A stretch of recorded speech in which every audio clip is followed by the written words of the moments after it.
Hello' students, লৈ আহিছোঁ আজি গোৱালপাৰা ডিষ্ট্ৰিক্টত হৈ যোৱা মেথছৰ কুৱেশ্যন পেপাৰখন আৰু ট্ৰাই কৰিম আজি ইয়াত থকা 45টা কুৱেশ্যন যিটো আছে MCQ সেইখিনি ছল্ভ কৰিবলৈ। তাহা ভিডিঅ'টো ষ্টাৰ্ট কৰোঁ। তো ইয়াতে প্ৰথম কুৱেশ্যনটো দেখিছা, বৃত্তৰ কালি A = πr স্কুৱেৰৰ বাবে দিয়া আছে। তো উক্তি আছে বা ইয়াত ষ্টেটমেণ্ট আছে, ষ্টেটমেণ্ট কোনটো ট্ৰু হয় কোনটো ফল্ছ হয়। তো আমি যদি চাওঁ আনচাৰত যাওঁ তেতিয়াহ'লে আমি অপশ্যন নম্বৰ A কাৰেক্ট হ'ব, 1 শুদ্ধ আৰু 2 অশুদ্ধ। তো এতিয়া যদি আমি 2 নম্বৰটো চাওঁ, 2 নম্বৰ কুৱেশ্যনটো তোমালোকে পঢ়ি ল'বা। তো আনচাৰটো হৈছে 2 number option number A। 3 number চাবা, তো 3 নম্বৰ যোনটো কুৱেশ্যন দিছে ইয়াৰ আনচাৰটো হ'ব অপশ্যন নম্বৰ C। কুৱেশ্যনটো তোমালোকে পঢ়ি ল'বা। আমাৰ 4 নম্বৰ যদি চাওঁ, 4 নম্বৰ আনচাৰ হ'ব অপশ্যন নম্বৰ D। তাৰপিছত আছে 5 নম্বৰ। তো 5 নম্বৰ দেখিছা তোমালোকে, ইয়াতে চুজ দ্য কাৰেক্ট ষ্টেটমেণ্ট, কোনটো ষ্টেটমেণ্ট কাৰেক্ট হয়। তো ইয়াতে আমি চুজ কৰিব লাগে ষ্টেটমেণ্ট 3টা পঢ়ি পেলাই তোমালোকে চাই লোৱা। তো ইয়াতে যদি আমি কাৰেক্ট এনচাৰটোৰ কথা কওঁ, অপশ্যন নম্বৰ B কাৰেক্ট হ'ব, 2 and 3। ইয়াৰ পিছতে আমি যদি চাওঁ 6 নম্বৰটো, তোমালোকে ভিডিঅ'টো পজ কৰি কুৱেশ্যনটো পঢ়ি ল'ব পাৰা। তো ইয়াতে যদি চাওঁ 6 নম্বৰৰ অপশ্যন নম্বৰ B কাৰেক্ট হ'ব।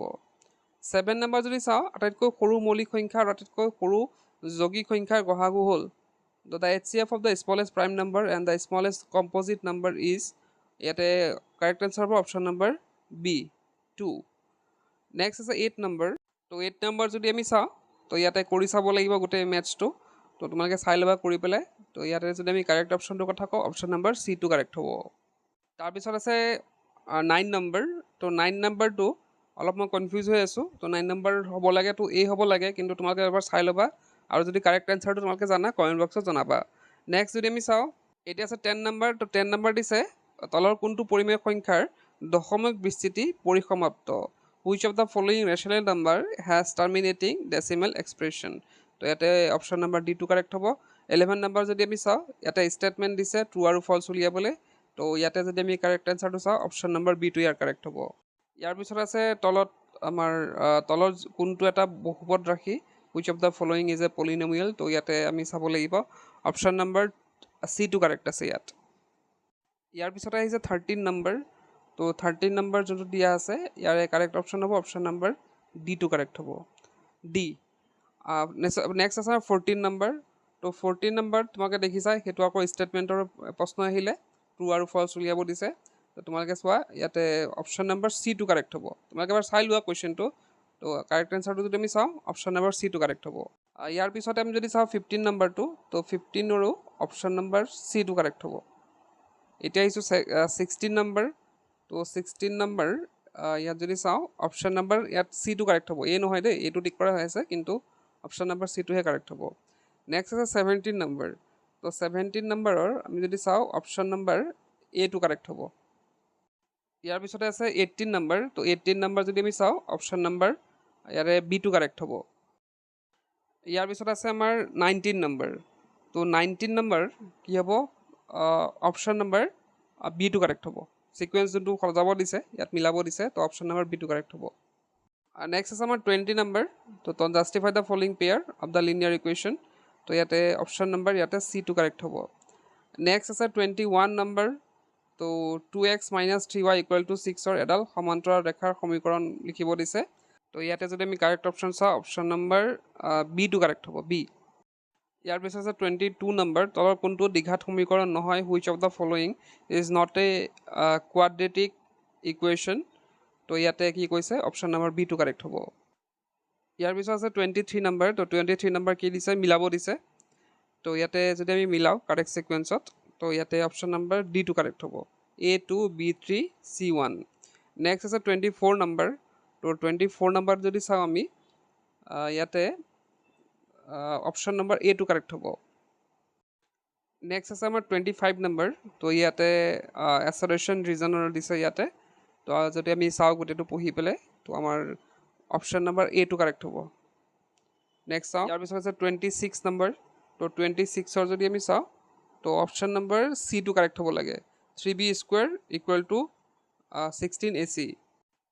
ইয়াৰ পিছত আছে 27 নম্বৰ।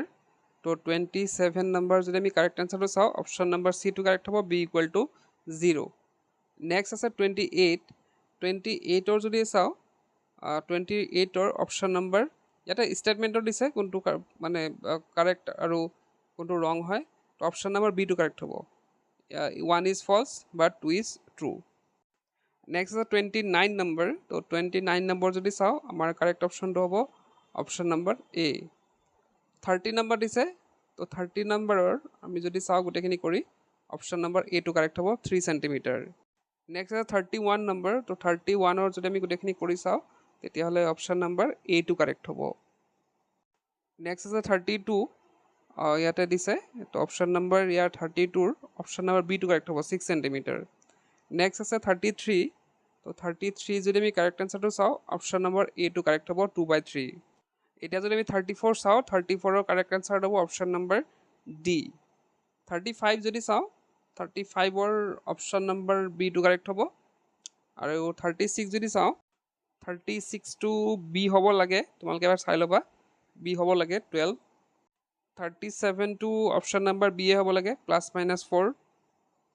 তো 38 নম্বৰটো তোমালোকে এবাৰ চাই ল'বাচোন আনসাৰটো মানে তোমালোকে যদি জানা তোমালোকে কমেণ্ট বক্সত জনাই দিবা নেক্সটটো আহিছোঁ নেক্সট আছে 39ৰ যদি আমি কাৰেক্ট আনসাৰটো চাওঁ অপশ্যন নম্বৰ চি টু হ'ব 40 যদি আমি চাওঁ অপশ্যন নম্বৰ ডি টু হ'ব 5/13 নেক্সট আছে 41ৰ যদি আমি কাৰেক্ট আনসাৰটো চাওঁ অপশ্যন নম্বৰ এ টু হ'ব sin 60 ডিগ্ৰী নেক্সট আছে 42 তো 42ৰ অপশ্যন নম্বৰ চি টু কাৰেক্ট হ'ব লাগে ইয়াৰ পিছত আছে 43 তো 43ৰ অপশ্যন নম্বৰ ডি টু কাৰেক্ট হ'ব নেক্সট আছে আমাৰ 44ৰ যদি আমি চাওঁ অপশ্যন নম্বৰ ডি টু কাৰেক্ট হ'ব লাগে 45 যদি চাওঁ মেচ দ্য ফলোয়িং তো 45ৰ বি টু কাৰেক্ট হ'ব লাগে তো এইখিনি আছিলে MCQ তো বাকী পেপাৰখিনি যদি তোমালোকে চাব লাগে তোমালোকে ডেছক্ৰিপশ্যনত যোৱা তাতে টেলিগ্ৰাম চেনেলটোৰ লিংক দিয়া হৈ আছে তাতে যাবা তোমালোকে তাতে গোটেই পেপাৰখন পাই যাবা